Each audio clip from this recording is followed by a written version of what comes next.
We've already talked about several African American artists who worked in newspapers as cartoonists or drawing comic strips. But if you're talking about black artists who specifically worked in comic books, you have to start with E.C. Stoner because his work appeared in the very first comic book to be made up of original material rather than reprinted from comic strips, Detective Comics number 1. Speed Saunders and the River Patrol. He worked on a lot of other things as well, including throughout much of the 1940s, working on Spy Smasher, up there in the upper right, for Fawcett Comics. And one of his first projects, way back around 1918 or so, was he designed the Planter's Peanut Guy. So, how's that for a legacy? All right. Well, in the Golden Age, if we're looking at African American artists in Golden Age comics, E.C. Stoner might be first. But the one that we really would have to spend the most time on is Matt Baker. And in fact, we've already mentioned him several times. Matt Baker, born 1921, got into the comic book business. I think he started in 1944. And we've talked about him in connection with his association with Phantom Lady, which he didn't create. He took over in the mid-40s. But his version of the character was the most popular, and he's the artist most associated with the character in the Golden Age. He was known for the glamour particularly of his female characters. He also did the artwork in 1950 on It Rhymes with Lust, which is a very provocative title. The word is rust that they were looking for. It's about this kind of scheming femme fatale who goes by the name Rust, and her well, it's kind of like it's a crime. It's a cross between a crime novel and a kind of a melodrama, but it may be. Some people consider it the first graphic novel. So that's pretty significant. Other people don't consider it the first graphic novel, but consider it the first major step toward graphic novels. And when we get to graphic novels, we'll be talking about this one again in more detail. We've also talked already about Matt Baker in connection with the character Vuda in Crown Comics, who was the jungle hero who was colored by the colorists the same tone in the first couple of issues as the African villagers were. There's some question as to was that intentional or was that something that was done as a colorist's mistake, and if it was intentional, did they change their mind, and why did they? Because he's white on the covers, right? And then after a few issues, he becomes white inside as well. But at the very least, Matt Baker also, therefore, has some kind of a claim to the earliest black comic book hero. All right. Well, he continued working throughout the 1940s and in the 1950s. In the early 50s, he did a lot of work for the publisher St. John's Publishing. They had several comic book titles. They weren't one of the biggest companies. They're the ones that put out that illustrated novel, It Rhymes with Lust. He mainly did for them romance titles. He'd also worked on Negro romance that had only lasted for a couple of issues. And crime novels in the early 50s, or crime comics rather, in the early 50s. There is some speculation, but no certainty about Matt Baker's sexual orientation. And by that I mean he never came out as gay. But it was generally believed by a lot of his contemporaries and by some members of his family that he was gay. He had a very close friendship with Archer St. John, shown here in this photo, who was the owner of St. John Publishing. According to Baker's brother said, "I don't know exactly what kind of relationship it was, but it was very close." And this was true for the first half of the 1950s. In fact, this photograph is taken in Los Angeles, outside the famous Chinese theater where the handprints of celebrities are. They were on an extended vacation together. St. John was married at least a couple of times, so he was bisexual. That is known. Then he passed away, and by that time Baker had been doing some work for Timely, and after the St. John Publications comics all kind of went under, because in the mid-50s, around the time that St. John died, that was around the time of the big controversies that kind of tanked a lot of publishers anyway. Baker then went to work for Timely full-time. He was doing all the covers for St. John, and he did a lot of covers for Timely, and he also did a lot of romance comics for them. But they were Atlas. I said Timely. They were Atlas by that point. He was there when they switched over from being Atlas to being Marvel, actually. And he did a lot of the westerns, which, we talked a little bit earlier about that Captain America story in 1965 that had a black Army pilot in it that they named Baker in honor of Matt Baker, who had died tragically around 1959, 1960, after having been working for Stan Lee at Marvel for a while. So, anyhow, Matt Baker, what a fascinating guy. Someone should really write a book or make a movie about him. He had an interesting life, and as is often the case, made more interesting and tragic by his early death of a heart attack. Actually, he had a congenital heart condition which had kept him from being drafted back in 1941, kept him out of the war, but then eventually it killed him when he was still pretty young.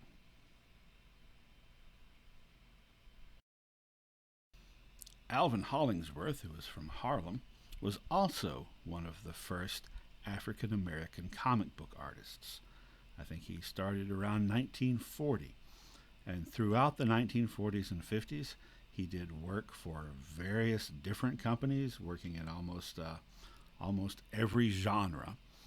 And then around 1960, he left the comic book business to become a painter, to go from commercial art to fine art. And he had a successful art career for the rest of his life. Not that being a comic book artist wasn't an artist, but a successful fine arts career. Throughout the 60s, he taught at various art-centric high schools in the New York area. And for about the last 20 years before he retired completely, actually not long before his death, he was a professor of art at a community college in the Bronx. Wayne Howard, like a lot of the people we've talked about, including Tony Isabella, was from Cleveland. And he got his start in the comics business in 1969 when he got a position in Wally Wood's art studio. And there he is on the far right, a photo that I showed you before when I talked about Wally Wood and EC Comics. That's in 1969, Wood with two of his promising young students, Larry Hama on the left and Wayne Howard on the right. Now, Howard got work at DC on some of their horror titles, including House of Mystery. He also worked for some of the black and white horror magazines before landing at Charlton Comics in the early 1970s, where he also, like with DC, focused on their horror titles. They had a bunch of horror anthology titles. Horror was making a comeback in the 70s. And something that's really significant about Wayne Howard is that while at Charlton, 1972, I think this was, could have been 73, he came up with the idea for a new horror anthology to be called Midnight Tales. And he came up with the host of the stories. And as a result of that, he was given credit on the cover of every issue created by Wayne Howard, because the whole concept for the book had been his. Now, this does not make Wayne Howard the first black artist to have creator credit on the cover of a comic book. This makes him the first artist, period, to have a creator credit on the cover of a comic book, on the cover of every issue of a title, whether his work was in it or not. So that was a first for artists, period. All right, Billy Graham also got his start around 1969, and also at the black and white horror magazines, specifically the ones from Warren, like Creepy and Eerie. And in fact, he impressed the owner of Warren so much that Warner, within a year or so, made him the art director for the company's whole line of comic magazines. He left Warren in 1972, though, to go to work for Marvel, specifically for that inking job on the first issue of Luke Cage Hero for Hire. And like I told you earlier, within a few issues, he became not just the inker, but the penciler of Luke Cage. And he worked with Don McGregor on those Panther's Rage Black Panther stories that were the basis for the Black Panther movie. He also, he worked for a long time there on Luke Cage, even after it transitioned to being Power Man. And then, again, in the 1980s, when it was Power Man and Iron Fist, he had a run, again, as artist on Luke Cage, on Power Man and Iron Fist. So this makes him one of the first African-American artists at Marvel to get fan recognition, because by the 70s, comic book conventions were becoming a thing. So he actually was able to, unlike many of his predecessors, be around at a time when the public could be made aware of the things that he was doing.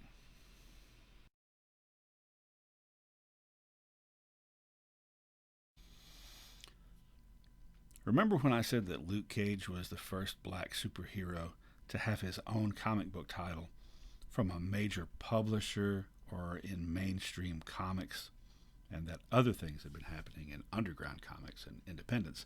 This is one of the things I was talking about. Larry Fuller, an African-American artist who moved to San Francisco in the late 1960s and became part of the underground comics scene there. In 1970, he created a character called Eben, meant to be sort of the ultimate black superhero. It was very sarcastic. It was kind of humorous. It was blaxploitation before the word blaxploitation had been coined. So this, of course, like a lot of underground comics, had a very, very limited audience. A lot of times those comics were sold kind of in person by the creators in some cases. Now, Fuller went on in the late 1970s to be a publisher of underground and then independent comics, and he was involved in some kind of groundbreaking stuff there too. He published one book called White Horror Funnies, That was an anthology book with different creators, but which he contributed to. And another one called Gay Heartthrobs. Gay Heartthrobs. That was 1977. I think White Horror Comics was 76.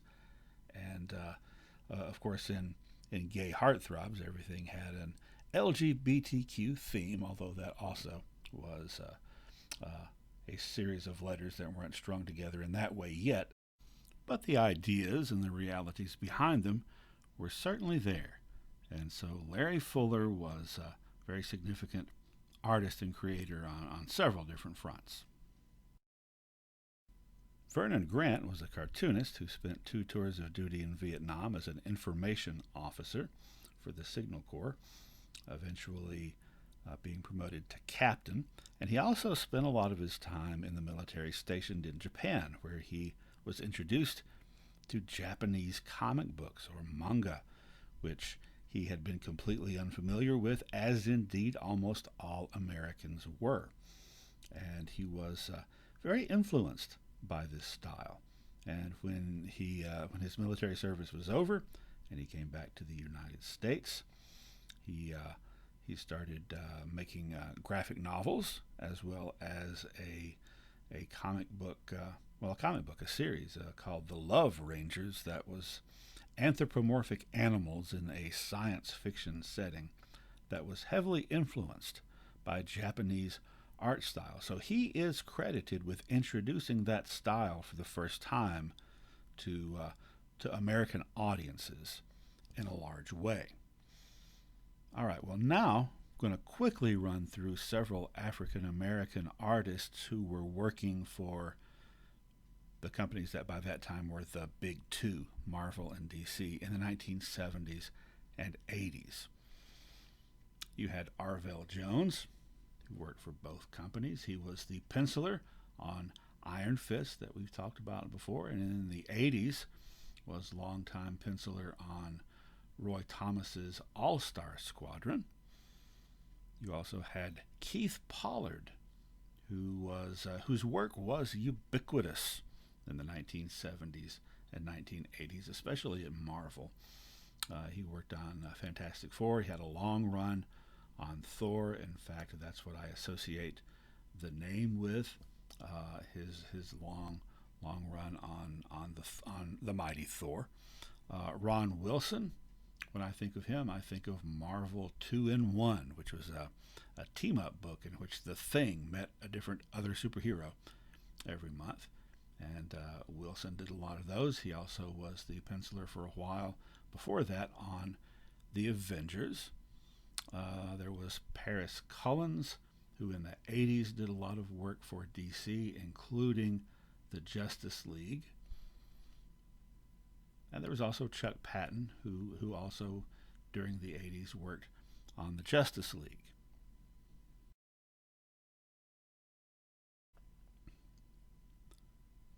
And then there was James Owsley, or Jim Owsley, who, by the way, in the 1990s changed his name to Christopher Priest. So I'm going to refer to him as Christopher Priest from here on out, whether I'm talking about before or after 1990 and his name change. Anyway, Christopher Priest was not an artist. He was a writer, and he was, in fact, probably the first African American writer to be employed by Marvel or DC. Although, in the early days, some of the artists, some of the African American artists had co-plotted the stories they drew.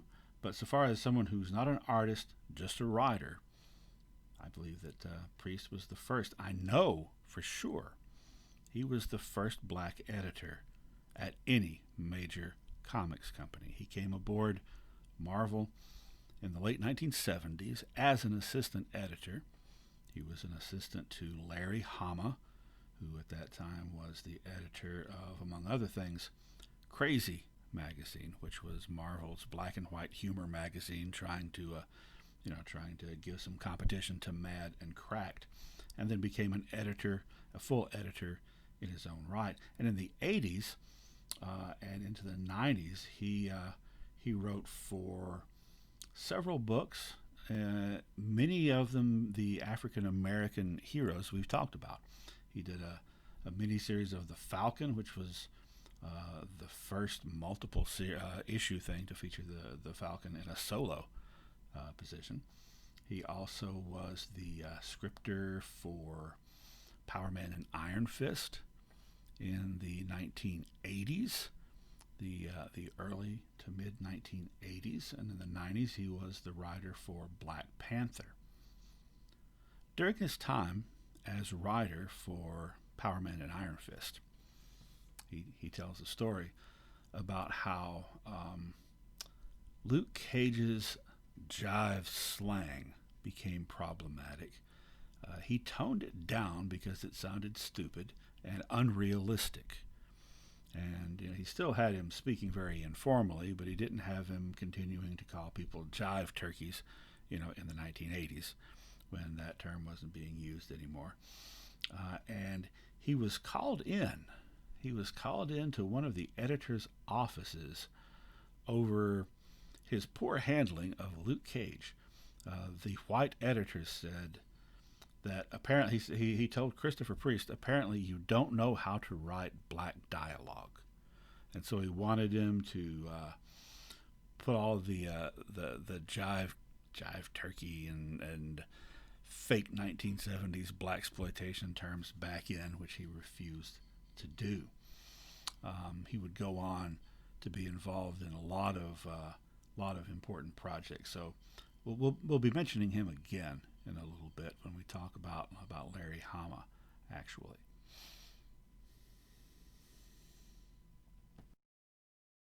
(1993) saw the launch of Milestone Comics, which was founded by four guys, three of whom are pictured here on the cover of Black Enterprise.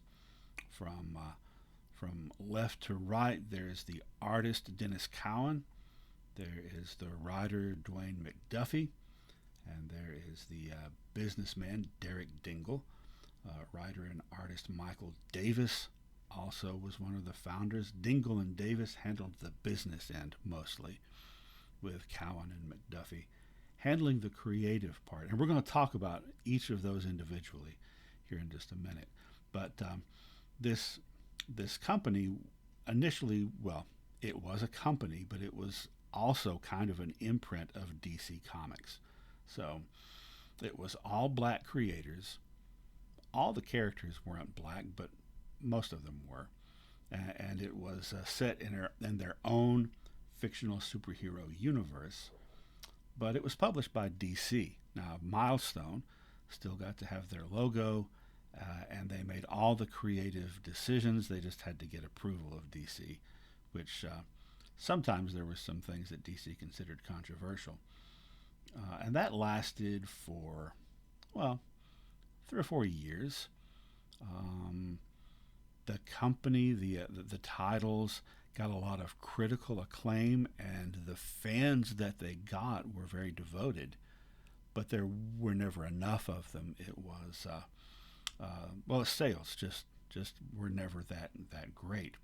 And eventually, all the Milestone books were canceled, and Milestone Media continued after that, focusing on animation. One of their comics characters, Static, became an animated series, Static Shock, and that actually probably got them more recognition than their comic books did. Now, years later, DC brought the characters back and made them part of the DC universe. We're talking about like 2008, 2009. And then they changed things around again and had them once more in their own separate alternate reality. But the characters, that kind of depends on when you check, because DC has been in flux seriously for the last, well, since about 2005, so the last 15 years. There's a lot of reboots. But anyway, last time I checked, the characters were still in use, and the company Milestone Media was was still getting a percentage and having some input on that. So, to look more specifically at the creators, you had Dennis Cowan. Dennis Cowan broke into the comic book business when he was 19 years old in 1980 with DC Comics, his first work being on Weird War Tales. And throughout the decade of the 1980s, he worked at DC for several different titles, including Detective Comics at one point. Then in 1990, he did some work at Marvel, which is where he first worked with Dwayne Mcduffie on a limited series, a miniseries called Deathlock. Deathlock was a character that had been introduced in 1976, a cyborg. We'll talk about him, I think, later on when we're back to the historical narrative. But this is the second Deathlock character, and this one was African American, as created, written, and drawn by Mcduffie and Cowan. Anyway, they then went after the miniseries, which was a success. Deathlock got his own title, and they were the team on it. Then, of course, they founded Milestone Comics, and a whole new group of characters and titles. In the period when Milestone went under, but Static Shock was being produced for television, Cowan was a producer, and that's how he got involved in not just animation but in television in general. He went on to be the BET vice president in charge of animation, and he now mostly works as a television producer. And that brings us to Dwayne Mcduffie, who was one of the most highly regarded creators in the comic book business. He came to Marvel as an assistant editor in the late 80s, roughly a decade after Christopher Priest had come aboard as the first black person with an editorial position. Here he is alongside an image, a cover image of one of his more prominent titles from the Milestone universe, Icon. And you can see there in the upper left-hand corner, you got the DC logo. In the upper right-hand corner, you've got the Milestone logo. And when I get back to the narrative and we get to the 1990s, I'll tell you more stuff about Milestone and their characters. Now, early on, as an assistant editor, Mcduffie made some waves. In 1990, he did this joke memo that was circulated around, and someone got a hold of it, and it wound up being published, in which he was satirizing Marvel and their approach to race. Now, there were a couple of characters that were appearing that month in December 1989 that were African American. There was Rocket Racer. He's the guy on top. He was a Spider-Man villain from the late 70s that was now being reformed and a member of a group that was called the Outlaws, all former bad guys. And there was Night Thrasher. He's the guy on the bottom, African American, member of a new group that was introduced called the New Warriors, and they're kind of like they were kind of like Marvel's answer to the Teen Titans. They were all teenaged superheroes. You'll notice that both of them have skateboards. So turns out that there were only 8 African American characters featured in Marvel Comics that month. Now, I'm not talking about 8 characters who had their own title. I'm talking about just 8 characters who appeared total throughout all of Marvel's probably 30 or 40 titles in that month. So here's what Mcduffie said in his memo: a fake proposal for a new series called Teenage Negro Ninja Thrashers. In the past year, 25% of all African American superheroes appearing in the Marvel Universe possessed skateboard-based superpowers. In an attempt to remain on the cutting edge of comics, I hereby propose a new series that will fully exploit this exciting new trend, Teenage Negro Ninja Thrashers. When a group of teenage Negroes find cosmic-powered skateboards, their lives are forever changed. A team of distinct characters join together, swearing an oath to use their powers for good. Rocket Racer, a black guy on a skateboard. Night Thrasher, a black guy on a skateboard. Dark Wheelie, a black guy on a skateboard. He made that one up, by the way. And their leader, the mysterious black guy on a skateboard, known only as that mysterious black guy on a skateboard. This is a surefire hit as it contains all of these popular elements. Circa 1974 clothing and hairstyles. Bizarre speech patterns unrecognizable by any member of any culture on the planet. A smart white friend to help them out of the trouble they get into. They're heroes who could be you, if you were black, I mean. They're on skateboards. They have an attractive white female friend to calm them down when they get too excited. Face it, Pilgrim, this one's got it all. Have I made my point? Right, his point obviously being all these ridiculous stereotypes that as late as 1989 were showing up, and also the fact that, still decades into the birth of the comic book industry, publishers and editors were jumping on whatever the current bandwagon was. So he quit his job as editor. At this point, he'd become an editor. So he quit and just focused on his writing. And it was right after this that he started the Deathlock series that he worked on with Dennis Cowan. Then, of course, Milestone Comics came along. He was the most visible spokesperson for the company. And when that imploded, he, like Cowan, kind of made a transition to TV animation. So Cowan became a producer. McDuffie became the story editor on the Static Shock animated series. And then from there, he wound up being a writer on the Justice League animated series. In fact, he contributed to something like 70 out of the 90-something episodes, and wrote several other DC animated, like direct-to-video movies and specials and so forth. Then, though, in 2007, after almost a decade out of the industry, he came back into the comic book business and worked for Marvel. He had a run on Fantastic Four, and he did Firestorm at DC, and he also did the Justice League. Now, while he was working on the Justice League in an issue in 2008, he poked some fun at DC the way he had poked fun at Marvel to make a point, right? And so in the story, the Justice League goes to this alternate Earth, imagine that, and there's an alternate Earth version of them. So this alternate Earth has its own group of superheroes, and one of them is the Black Bomber. Remember him?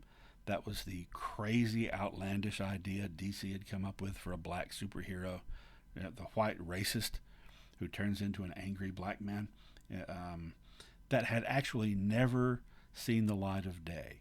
In fact, you can't find character sketches for the 1976-77 idea of the Black Bomber. But the Black Bomber is now officially part of the DC universe because Dwayne Mcduffie brought him on board as the Brown Bomber, not the Black Bomber. So I guess he's not part of the DC universe. But clearly this is hearkening back to that character. So you can see on the top the white racist guy who says the magic word black power and turns into the black guy. And so, I'm not sure how well that went over with DC, but a couple of years later he got fired from DC, and they said it was because he had given out too many secrets in an interview.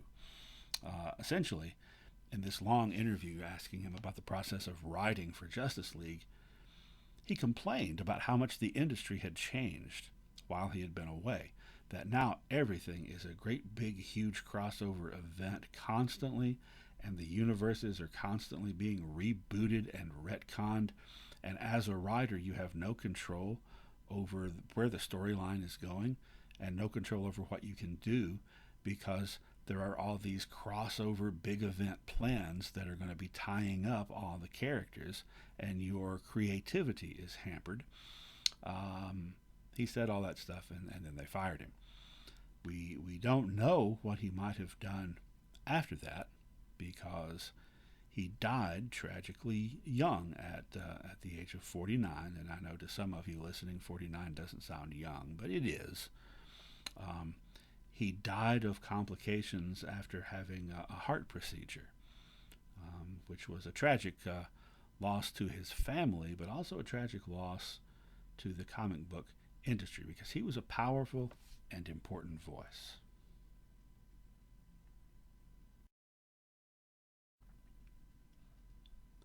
McDuffie's collaborator at Milestone, Robert L. Washington III, also died tragically young the year after McDuffie did. So the two of them had co-created Static, and Washington had drawn the first 18 issues to some acclaim. And ironically, both of them, McDuffie and Washington, were from Detroit and around the same age.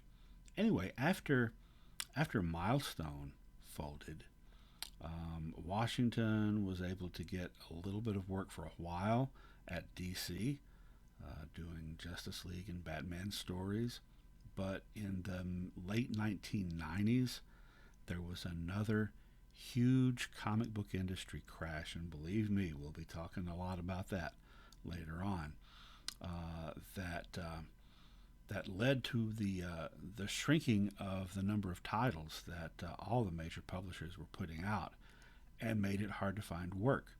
And Washington wasn't able to find work anymore in the comics business, and over time, he wound up being homeless. He was homeless several times, and the Hero Initiative, which is a charity that's contributed to by a lot of comic book creators for helping down on their luck comic creators, actually helped him out several times.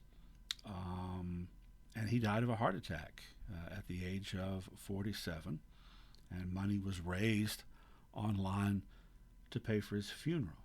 So a couple of really sad stories there.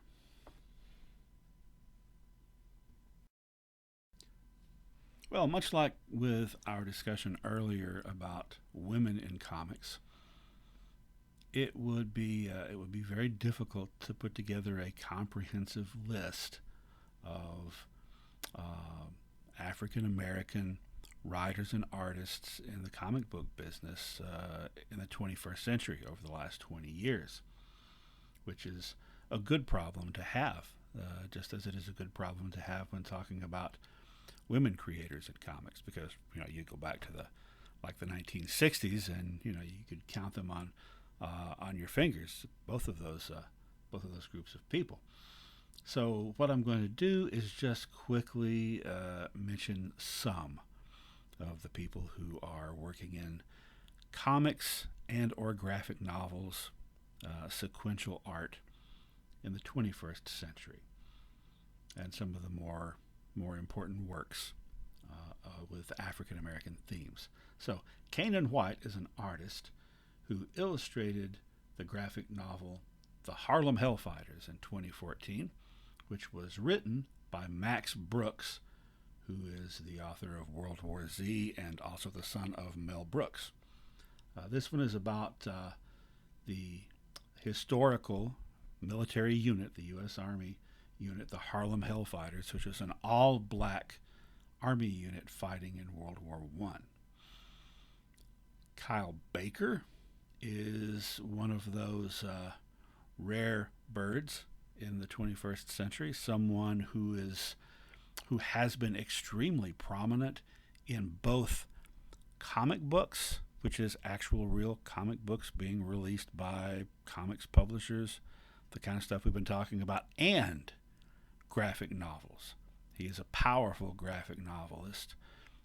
His book, Nat Turner, which he wrote and illustrated, extremely powerful biography of the leader of that famous slave revolt back in the early 19th century. And he also worked on Plastic Man for DC Comics and has won, as of 2020, 8 Eisner Awards. Erica Alexander is the co-author, along with her then husband, of Concrete Park, which was a science fiction series of graphic novels. If she looks kind of familiar, that's because in addition to writing graphic novels, she is also an actress. You may know her for Get Out, which is probably her one of her most famous roles. I still think of her though from the 1990s TV show Living Single. And here we have 3 individuals, 2 of the 3 being African American, who kind of work together in various iterations on a number of different projects. John Jennings is kind of the linchpin here.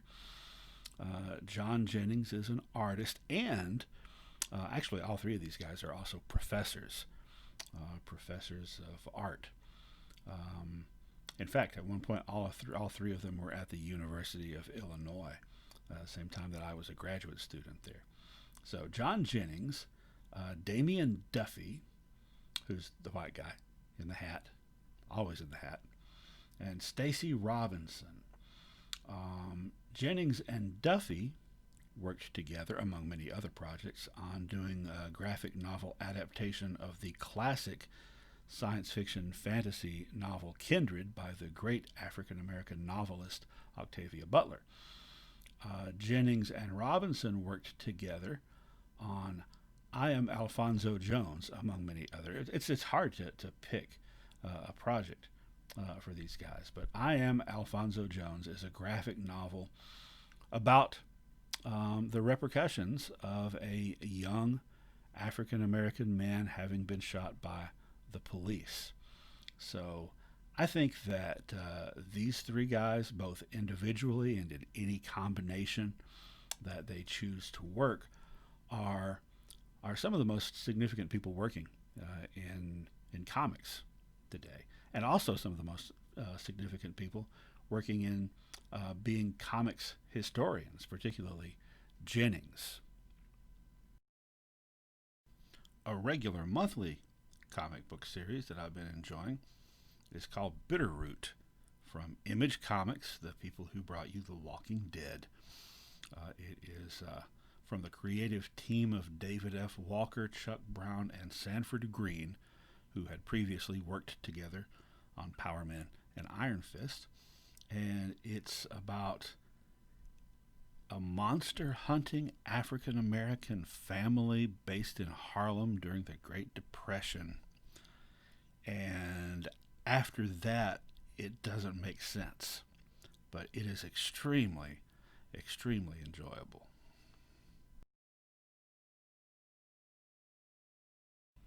And I want to finish off with someone for whom comics and graphic novels is a footnote on their biography, on their resume. I'm talking about John Lewis, who was one of the greatest leaders of the civil rights movement. In fact, he is included among what are called the Big Six civil rights movements, or civil rights leaders. There he is on the upper right, standing in front of the Edmund Pettus Bridge in Selma, Alabama, where he was beaten almost to death while leading a march in 1965. There he is on the lower right, speaking at the March on Washington in 1963, the same event where Martin Luther King gave his I Have a Dream speech. Lewis wrote a 3-part graphic novel autobiography, memoir would be better, I guess, because it really just covers the civil rights era. That was co-written with Andrew Aden and Nate Powell, who were the scripter and the artist, but it was Lewis's memoir. Now, John Lewis is, I think, one of the most important Americans of the last 50 or 60 years, and he's one of my personal heroes. But I'm including him here not just for that reason, but because this graphic novel collection is not only extremely powerful and a really good example of how sequential art can be used to convey history. I think it's one of the best and most important things that's come out in the past decade. All right, there's so many other things I wish I could talk about, but we have to move forward.